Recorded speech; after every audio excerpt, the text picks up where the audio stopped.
नमस्कार, स्वागत है आपका खबरों के अड्डा में। मैं आपके साथ अंजू गुप्ता। रुक करते हैं दिन भर की 10 बड़ी खबरों की तरफ फटाफट अंदाज में। कर्नाटक का मुख्यमंत्री कौन बनेगा, इस सवाल के जवाब का इंतजार सभी को है। इसी को लेकर कांग्रेस पार्टी में लगातार मंथन जारी है, लेकिन हल अभी तक निकल के सामने नहीं आ सका है। इसी को लेकर कांग्रेस के राष्ट्रीय अध्यक्ष मल्लिकार्जुन खड़गे के आवास पर कांग्रेस नेताओं की बैठक जारी है। कर्नाटक के लिए कांग्रेस के केंद्रीय पर्यवेक्षकों ने अपनी रिपोर्ट पार्टी अध्यक्ष मल्लिकार्जुन खड़गे को सौंप दी है, जो कि अंतिम निर्णय पर पहुंचने के लिए यूपीए अध्यक्ष सोनिया गांधी और पार्टी नेता राहुल गांधी से परामर्श कर रहे हैं। ये जानकारी पार्टी सूत्रों की तरफ से दी गई है। उन्होंने कहा कि अगले 24 घंटों में कर्नाटक के अगले मुख्यमंत्री के नाम की घोषणा कर दी जाएगी। कर्नाटक चुनाव में कांग्रेस ने शानदार जीत दर्ज की है। सस्पेंस पर प्रतिक्रिया देते हुए कर्नाटक के एआईसीसी प्रभारी रणदीप सिंह सुरजेवाला ने कहा कि पार्टी 6.5 करोड़ कन्नाडियों के साथ खड़ी होगी। उन्होंने मीडिया से बात करते हुए कहा कि कांग्रेस पार्टी 6.5 करोड़ कन्नाडियों को किए गए वादे पर कायम रहेगी। पर्यवेक्षकों ने अपनी लिखित रिपोर्ट कांग्रेस अध्यक्ष को सौंप दी है। अब वो रिपोर्ट पर गौर करेंगे, राज्य के नेताओं और अन्य केंद्रीय नेताओं के साथ विचार विमर्श करेंगे। कल 2 प्रस्ताव पारित किए गए। विधायक दल की पहली बैठक में एक धन्यवाद प्रस्ताव था और दूसरे प्रस्ताव से कांग्रेस अध्यक्ष माननीय मल्लिकार्जुन खड़गे साहब को अधिकृत किया गया कि वो कांग्रेस विधायक दल के अगले नेता का चयन करें। 3 महत्वपूर्ण ऑब्जर्वर्स भारतीय राष्ट्रीय कांग्रेस के नेतृत्व ने भेजे थे। उन्होंने एक एक विधायक से उनकी राय शुमारी की, उनकी चर्चा की, राजनीतिक हालात की चर्चा की, क्या प्रदेश के हालात होने चाहिए और किस प्रकार का नेतृत्व होना चाहिए, उस पर चर्चा की। वो तीनों आपके सामने आ गए हैं। उन्होंने अपनी रिपोर्ट आज रात तक भारतीय राष्ट्रीय कांग्रेस के अध्यक्ष खड़गे जी को वो दे देंगे। हम बाकी के सब लोगों से भी राय करेंगे और उसके बाद कल कांग्रेस अध्यक्ष से जनरल सेक्रेटरी संगठन और मैं मिलकर इसको मामले को आगे बढ़ाएंगे। प्रधानमंत्री नरेंद्र मोदी ने वीडियो कॉन्फ्रेंसिंग के माध्यम से रोजगार मेला के तहत सरकारी विभागों में चयनित 71,000 कर्मियों को नियुक्ति पत्र जारी कर दिया है। इस दौरान पीएम ने कहा कि आप सभी को ये नियुक्ति पत्र कड़ी मेहनत से मिला है। इसके लिए मैं आपको और आपके परिवार को बधाई देता हूँ। कुछ दिन पहले गुजरात में ही ऐसे रोजगार मेले का आयोजन हुआ था और इसी महीने असम में भी एक बड़े रोजगार मेले का आयोजन किया जा रहा है। 70,000 से ज्यादा युवाओं को भारत सरकार के विभिन्न विभागों में सरकारी नौकरी का नियुक्ति पत्र मिल रहा है। आप सभी ने कड़ी मेहनत से ये सफलता हासिल की है। मैं आपको और आपके परिवार को बहुत बहुत बधाई और शुभकामनाएं देता हूं। कांग्रेस सांसद दिग्विजय सिंह ने कहा कि बीजेपी को एमपी में इस साल के अंत में होने वाले चुनाव में कर्नाटक की तरह सबक सिखाना है। कर्नाटक में 224 सदस्यीय विधानसभा के लिए हुए चुनाव में कांग्रेस ने शानदार जीत हासिल की है। कांग्रेस वहां 135 सीट जीती, जबकि सत्तारूढ़ बीजेपी और जेडीएस ने 66 और 19 सीट जीती। उन्होंने कहा कि आप सब लोगों के माध्यम से मैं देश के लोगों से कहना चाहूंगा कि अब बदलाव का समय आ गया है। इस पर विचार करते दिग्विजय सिंह ने कहा कि मैं 10 साल तक मध्य प्रदेश का मुख्यमंत्री रहा। कोई भी बीजेपी कार्यकर्ता ये नहीं कह सकता कि मेरे कार्यकाल के दौरान उन्हें ज्यादतियों का सामना करना पड़ा। दिग्विजय ने कहा कि मनरेगा के तहत काम में लगे लोगों को उनकी मजदूरी नहीं मिल रही है, जो एक ग्रामीण अकुशल श्रमिक को प्रत्येक वित्तीय वर्ष में 100 दिनों की गारंटीकृत रोजगार प्रदान करता है। हालात ये है कि खुलेआम लूट मची हुई है। कलेक्टरों से पोस्टिंग का पैसा लिया जा रहा है। मुख्यमंत्री निवास से फोन जाता है, कौन सी पोस्टिंग चाहिए बताओ, मेन्यू कार्ड लगा हुआ है, कौन से कमाऊ पोस्टिंग्स हैं। इतना भ्रष्टाचार हमने अपने जीवन काल में नहीं देखा। 10 साल तक एक भी जिला कलेक्टर या प्रशासकीय अधिकारी कह दे कि दिग्विजय सिंह ने कलेक्टर, एसपी या किसी बड़े अधिकारी से ट्रांसफर पोस्टिंग में पैसा लिया हो। क्या हो रहा है? और आप लोग सब चुप बैठे। ऐसा है वहां तो एक मिनिस्टर 40% ले रहा था, यहां तो अलग अलग स्तर है ना। शुरुआत करिए नीचे से, पटवारी, फिर गिरदावर, फिर तहसीलदार, फिर एसडीएम, फिर कलेक्टर, फिर कमिश्नर, फिर ऊपर तक भोपाल तक, और हर डिपार्टमेंट में है, तो आखिर में तो 50% तक जाता है। नौकरी के बदले जमीन घोटाला मामले में सीबीआई एक बार फिर एक्शन मोड में आ गई है। दिल्ली, नोएडा, पटना के साथ देश भर के 9 से 10 ठिकानों पर केंद्रीय एजेंसी की छापेमारी जारी है।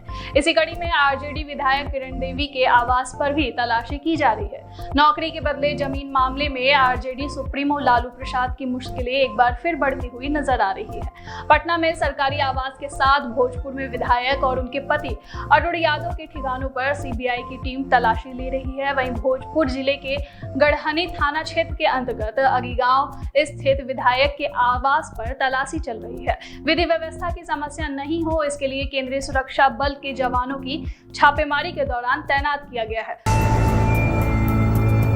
बिहार की राजधानी पटना के नौबतपुर के तरेरपाली मठ में बागेश्वर धाम के आचार्य धीरेन्द्र शास्त्री की हनुमंत कथा का आज चौथा दिन है। इसके पहले बाबा ने दिव्य दरबार लगाकर कई लोगों के नाम की पर्चियां निकाली है।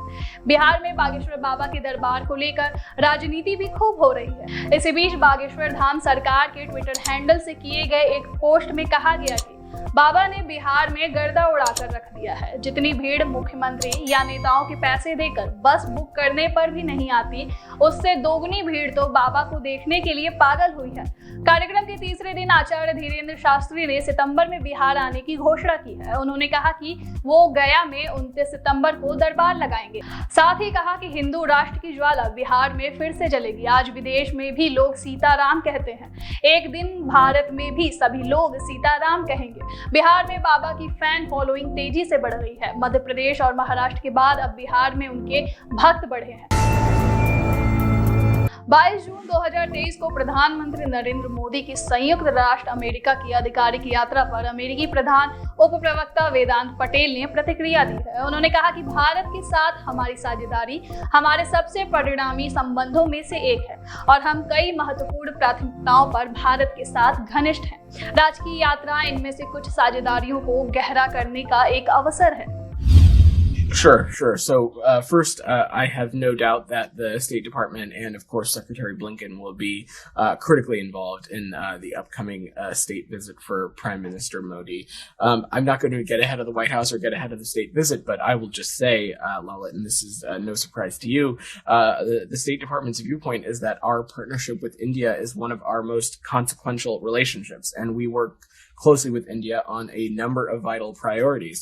And the state visit is an opportunity to deepen some of these partnerships, whether it be ensuring a free and open Indo-Pacific and ensuring that it is a region that is more connected, more prosperous, more secure, and more resilient. Obviously, between India and the United States, there exists an opportunity to deepen trade issues, deepen security partnerships.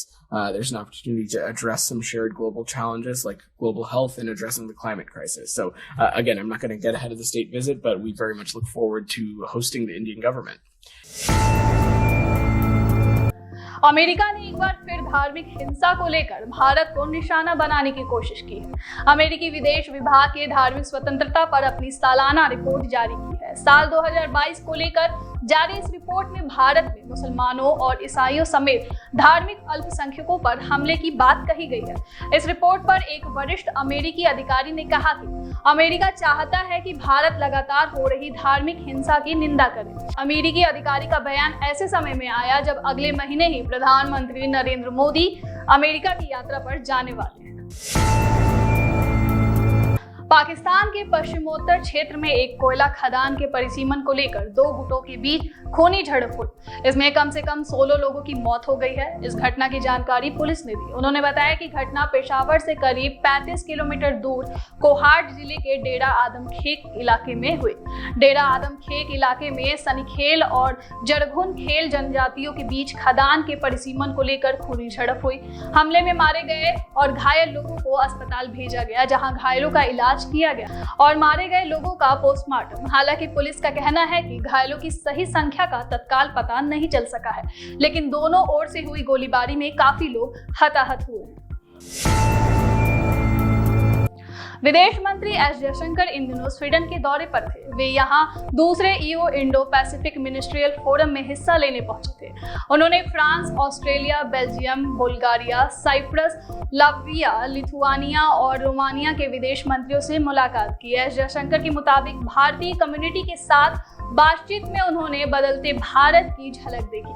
वहां बसे भारतीयों ने S Jaishankar को बताया कि भारत का global profile बेहतर हुआ है। उनकी बातें सुनकर एस जयशंकर गदगद हो गए। जब माइक संभाला तो बोल पड़े, आपके मुंह में घी शक्कर। विदेश मंत्री ने कहा, आपने जो कहा काश वो सच हो जाए। मैं भारतीय संस्कृति का ग्लोबलाइजेशन होते हुए देख रहा हूँ। जयशंकर ने कहा कि ग्लोबलाइजेशन मौजूदा दौर की वास्तविकता और मल्टीपोलाइजेशन का मूल्यांकन होना चाहिए, क्योंकि मल्टीपोलर दुनिया मल्टीपोलर एशिया के जरिए ही संभव है।